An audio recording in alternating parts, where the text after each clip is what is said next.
I won't do anything if I don't risk being embarrassed. Like now, I want to fight. In a compelling new Netflix feature, fans get an up-close look at Mike Tyson's rigorous daily training regimen as he prepares for an eagerly awaited showdown with Jake Paul. Me and Mike Tyson fighting. The vision I had, it's within me to be a fighter, to be a disruptor. Mike, I love you, but I'm gonna take your throne, brother.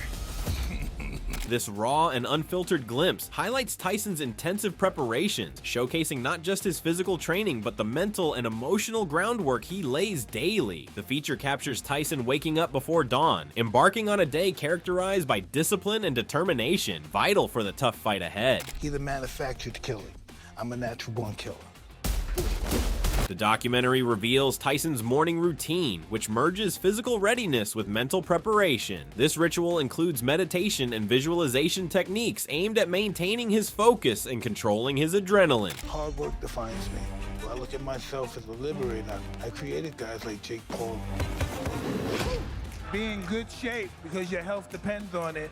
We're going to war, and he's getting knocked out. This blend of physical and mental prep sets the stage for his later workouts, where Tyson engages in a series of strength and conditioning exercises designed to enhance his core strength and stamina. Tyson's training intensifies with rigorous sparring sessions that fine-tune his techniques and test his physical limits, which manifests his desire to be in the ring and even die in it. For me, if I win, I'll be immortal. If I do it bad, I don't want to die in a hospital bed, I want to die in the ring. As evening approaches, the focus shifts to Tyson's meticulous recovery process. This crucial aspect of his training regime is detailed through scenes of him undergoing cold baths and deep tissue massages, emphasizing the importance of recovery in maintaining peak physical condition. To assess the risks and rewards associated with this fight, let's consider Mike Tyson's situation. He remains impressively fit, showcasing in recent training sessions the devastating power he was renowned for. However, we must recognize that recovery and resilience change with age, even for an athlete like Tyson. But if Mike Tyson is injured, he's not healthy, he goes in there ring high. Jake Paul, younger kid, has a lot of stamina, can wear Mike Tyson down. But I would say Mike Tyson within 45 seconds. Should Tyson experience a significant injury during the match, it would not only impact him personally, but also lend weight to criticisms of celebrity bouts that feature older athletes as mere dangerous spectacles. That's an interesting fight because, yeah, the age. The age is the big difference. I think if Mike gets out there early, he might be able to touch him up and send him to the canvas. But I don't know, man. The smart money is over there on Jake Paul. Look, Jake Paul came up as an influencer, but he's proven himself to be one of the best boxers of our time. That's the reality of the situation. And whether we want to hear it as fight fans or not, the guy knows how to box, he's strong, and he picks good fights that he can more than likely win. So Jake Paul got an edge. I hope Mike brings it to him. Conversely, Jake Paul brings the advantages of youth into this equation. His younger age gives him better speed, stamina, and quicker reflexes, which could prove challenging for Tyson to match. What, is he 30 years younger? I just don't see this ending well for Uncle Mike Tyson. Think Jake's got the speed factor? Speed, I mean, power, even at this point. Jake's not a little guy. Jake's a big fella. Mike Tyson has openly shared that a serious injury from a fall 8 years ago significantly impacted his life, a challenge that still lingers as he prepares for his upcoming fight. This revelation underscores the physical toll his career and life have taken on him.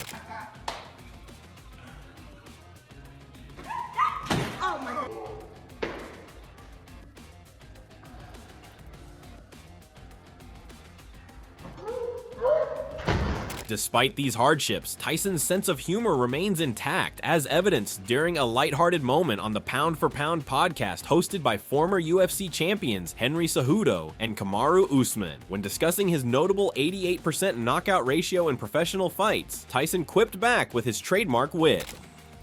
Whoa! He won't have to wait. He don't have to find me. All the running I'm gonna do is right at him. He ain't gotta worry about finding me. Well, the world will be watching as I will be watching. Make sure you tune in November 15th. Mike Tyson taking on Jake Paul live from Arlington, Texas. Thank you, guys. Thank you. We out. Jake Paul, younger and more agile, certainly poses a significant challenge to the seasoned Tyson. Tyson himself has acknowledged Paul's prowess, labeling him a tough contender. Yet Tyson remains resolute, determined to smash Paul's hopes in the upcoming clash. For his part, Jake Paul respects Tyson's legacy and power, as seeing Tyson in action, dropping sparring partners, has been both impressive and daunting. Still, Paul is confident about his prospects against the 58-year-old boxing icon, maintaining optimism about his performance in what promises to be a highly anticipated match. Last question. Do you look at him like a boxer, Mike, or is he a guy who was a YouTuber who was now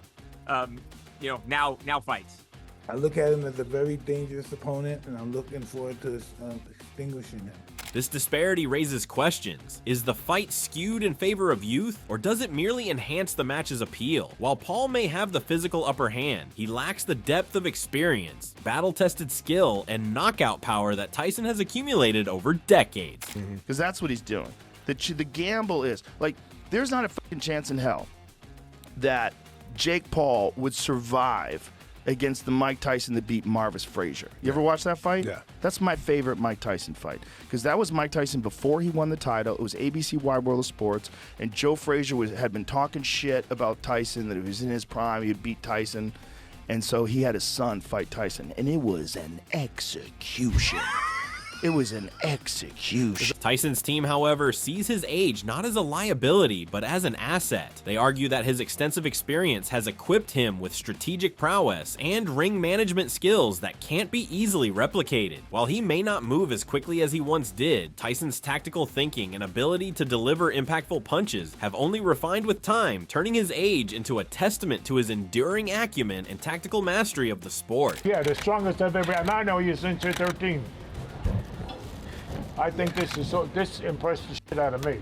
Nothing impresses me. You know, I'm gonna tell you the truth. I don't lie. I was worried about him traveling here, traveling there. He's not getting. I can sleep now at night.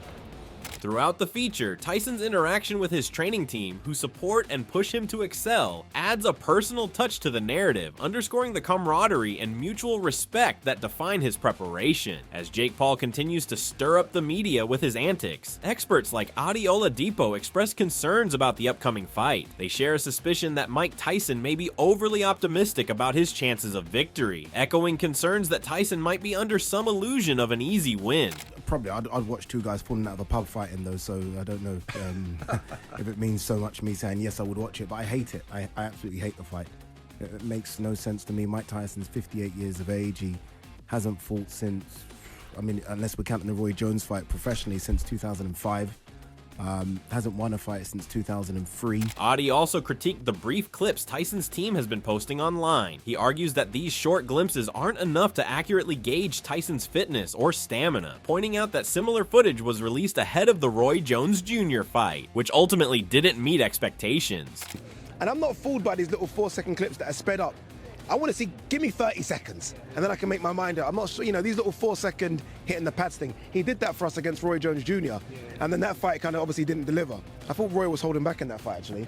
So look, I don't like it. Questioning the rationale behind Tyson's decision to return to the ring, especially given his recent health struggles, Adi wondered aloud why a former champion in such a condition would agree to such a bout. And he's not like he's a fit 58-year-old either. This isn't a guy that could run 2 marathons back-to-back. He clearly had health problems, and you know, I remember a video recently, I think it was about 6 or 7 months ago, where he was in a wheelchair. What's he doing? I honestly, I don't understand it at all. I mean, Jake's a young, healthy, fit, strong, big guy that can actually box a bit and punch, so I don't quite get it. Meanwhile, Canelo Alvarez, a major figure in modern boxing, has voiced strong disapproval of the fight, labeling it as damaging to the sport's integrity. Canelo, thank you. What about Jake Paul and Mike Tyson? What do you think about that fight? Canelo has also expressed concern for Tyson's well-being, cautioning him against participating in such potentially hazardous events at his age, where even minor blows could lead to significant health issues. It's hard to say, but you know, it's risky for Mike Tyson. Really? Why? Sure. Yeah, because he's 57 and 58, I don't know, and boxing is it's not a joke. It's no joke. But you know, I know, I get it. I get it. Despite recognizing the potential benefits of involving streaming platforms like Netflix and boxing, Canelo remains critical of matches that disrespect the sport's true competitive nature, meant to build legacies and inspire audiences. Netflix is good for boxing, but at that special fight, I think Netflix is doing something wrong there. I think Netflix being involved, yes, is good, but no in that kind of fights. I think it's more show than a fight. Nonetheless, he acknowledges the undeniable draw of such spectacles, admitting that, despite their controversial nature, they invariably generate significant viewership and revenue. But you know, I know, I get it. I get it. Why they do this? It's a business. Yeah. They're gonna fight with 18 ounces. We can see that Conor McGregor also chimed in, voicing his concern for Tyson's well-being. He criticized the fight's promotional angle, suggesting that it lacks genuine value and could mislead younger athletes about the paths to success in sports. Oh geez, I don't. It's a bit strange. You know, is my interest? The interest is a low one. I don't know. I don't really. I don't understand it. Got it. Any difference between this one and... I wish well for Mike. Well, it can be profitable, but it's hollow.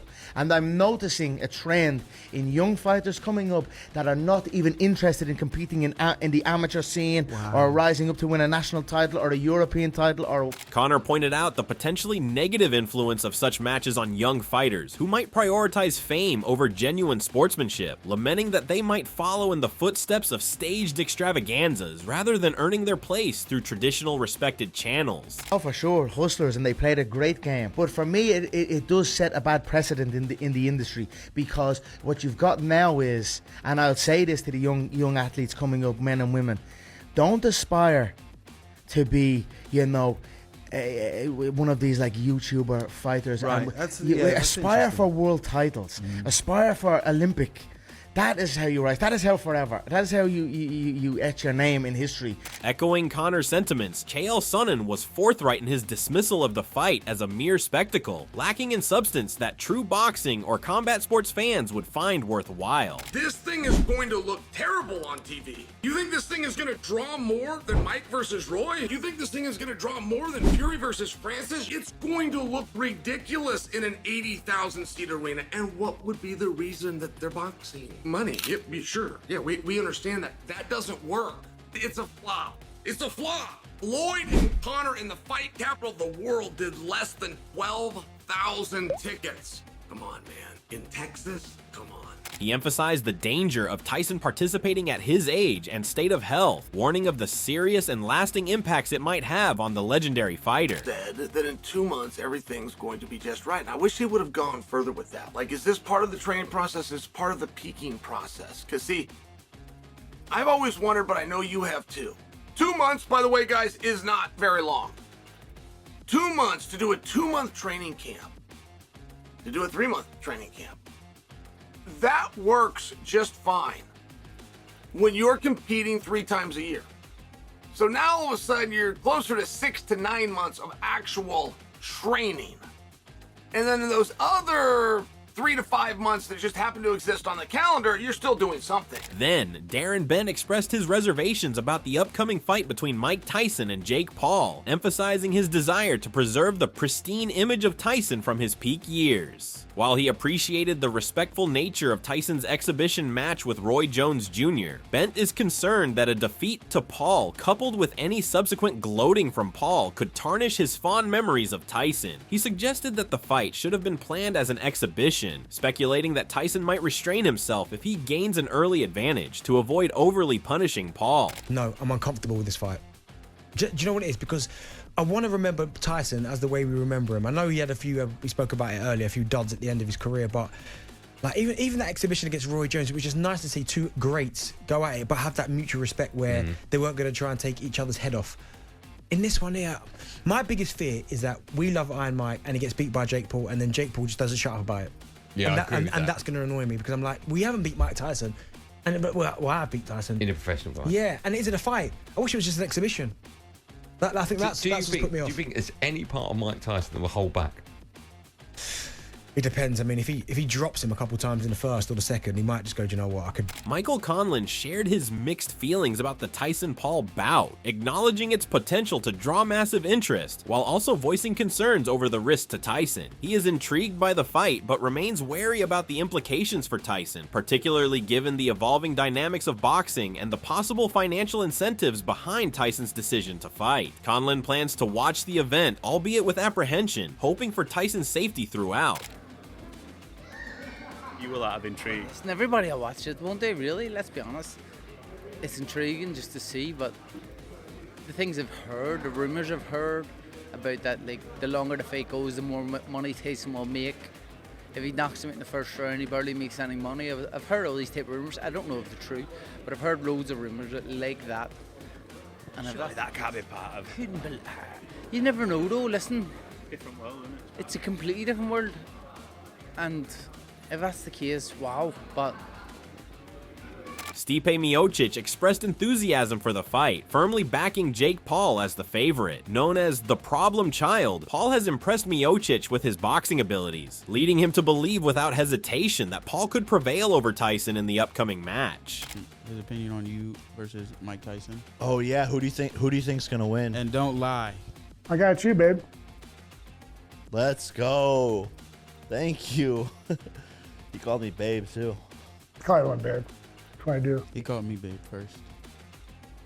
No. He did. He never called you babe on this episode. Did you not? I did.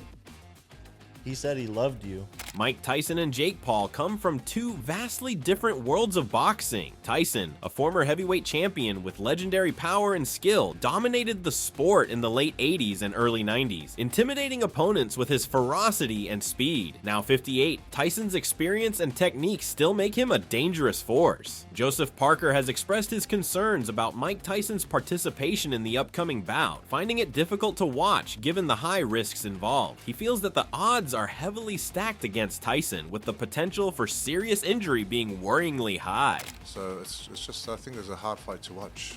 It will be a hard fight to watch because you just don't want to see Mike. If Mike comes out and knocks him out, then we're going to be like, listen, he's, so the power, I think, is the last thing to go. But at 58 years old, how much power is left? And, we do see short clips, but you're right, we're not sure what happens before and after those clips. So, we'll see. Regarding Jake Paul, Parker noted the young contender's rapid improvement in the boxing ring. He believes that if Paul continues to develop his skills and maintain his current level of determination, he has the potential to rise among the ranks of heavyweight boxing's elite. Listen, I'm all for boxing and all for big fights, but Mike Tyson is a legend, and no matter how great he was in the past with the ferocious style that he had and punches that he thrown and knocking everyone out, 58 years old is old for a fighter, and Jake Paul has the youth on the side, and with each fight he is getting better and better. Jake Paul, a YouTuber turned boxer in his physical prime at 27, is known for his marketing prowess and drive, but is fighting with far less experience. While Paul has youth and energy, Tyson's years of skill and raw power present a steep challenge. Ryan Garcia and Jake Paul, both prominent figures among the younger generation in boxing and entertainment, have a relationship that spans mutual training sessions and public interactions. Garcia, known for his lightning-fast hands and impressive knockout power, has openly discussed his thoughts on Paul's foray into boxing. He recently expressed admiration for Paul's bravery in agreeing to fight Mike Tyson, though he expressed concerns about the risks Tyson faces fighting at his age. Garcia pointed out that although a boxer's power may be the last attribute to diminish, the dangers of competing in advanced years cannot be overlooked. You think he's doing a good job? Yes. What do you think about the Tyson fight that he just announced? That's awesome. Yeah, dude. Try to fight Tyson. If he knocks you out, but at least you fought Tyson. That's cool. At this point, I think Tyson's 58, right? Well, that's not okay. He's like 60 years old. How much of his power you think he lost? You think it's still Mike Tyson? I think like that's the last thing to go. Chris Lieben, with his experience in mixed martial arts and bare-knuckle boxing, has noted that while Jake Paul lacks Mike Tyson's level of skill, Paul's younger age and robust health could advantage him, especially given Tyson's advanced age. Yeah, so let's just end it with that as we wrap this up. Mike Tyson, Jake Paul, who's going to win that? Oh, I don't want to say anything, but listen, because obviously we all love Mike Tyson. He's old though, man. Jake can hit. Jake can hit. I think that fight can play out a couple different ways, but I think the longer it goes, I think think Jake might be able to catch him. We'll see. Wow. Yeah, because I heard Jake got really good cardio, and I mean, he's not a terrible boxer. I've watched all his fights. He's not a great boxer. He's nowhere near where Mike Tyson was. You know, if it was a 16-year-old Mike Tyson versus Jake Paul now, I would put every penny on that Mike Tyson. But, of course. But age is a mother. Dude. Lennox Lewis, who has a historic victory over Tyson from their 2002 bout, offered another angle, concentrating on Jake Paul's well-being in the upcoming fight. Yeah, I mean, Mike Tyson knows how to defend himself, and he's boxing against a guy that not as good as boxer as he is, and Mike Tyson knows how to throw a good punch. He knows how to break you down, so I'm more concerned about the other guy. Lewis expressed less concern for Tyson and more for Paul, questioning how the younger, less experienced fighter would manage against Tyson's seasoned prowess and raw power. Lennox, somebody I want to talk to you about your old mate, Mike Tyson, returning to the ring at the ripe old age of, I believe, 58 or 59 years of age. Your opinion on that, of course, as somebody who, you know, you've been rivals with Mike, you've known Mike for many, many years. A lot of people concerned about him returning to the ring against Jake Paul. What are they concerned about? Being, you know, of a certain vintage, should we say, should he be getting hit in the head by, admittedly, you know, not a conventional boxer, but still a young, physically fit, athletic man? Yeah, I mean, Mike Tyson knows how to defend himself, and he's boxing against a guy that not as good as boxer as he is, and Mike Tyson knows how to throw a good punch. He knows how to break you down, so I'm more concerned about the other guy. Colby Covington, a well-known figure in the UFC, has openly criticized the upcoming fight due to concerns over Mike Tyson's age, suggesting that it poses serious health risks for the boxing legend. Similarly, Curtis Blades has dismissed the fight as ridiculous, stating that he has no interest in watching what he considers a farcical matchup, a sentiment echoed by others questioning the fight's seriousness. Still looks like a superhuman for 58, but he's still 58 years old, and you know, he shouldn't be fighting anymore. I don't think it's safe. I think it's dangerous. At that age, your heart might explode. You know, he gets hit in the head, he might have a brain bleed. I mean, the guy, that's what I hope for. I hope that Mike Tyson makes it through injury-free and doesn't get hurt. But I don't like the fight. You know, Jake's in his mid-20s. He's doing every chemical known to man. He's literally a lab project. They're just juicing him up, him and his brother. Yeah. Everybody knows that. The machine's behind him, juicing him up, putting every chemical known to man. So I think it's going to end bad. I think, you know, Jake's going to probably knock him out within the first 2 minutes. And if he doesn't, then it'll be because he's carrying him and he's trying to make the freak show look like it's a competitive fight. But I hate the fight. I think it takes away from Mike Tyson's legacy when a guy like this comes in and beats him. Now that the pros have also shown their side and the date is just around the corner, what are your thoughts on the impact of such celebrity matches on the sport's legacy? And who do you think will take on the throne? Share your views in the comments below, and don't forget to like and subscribe for more insightful boxing analysis.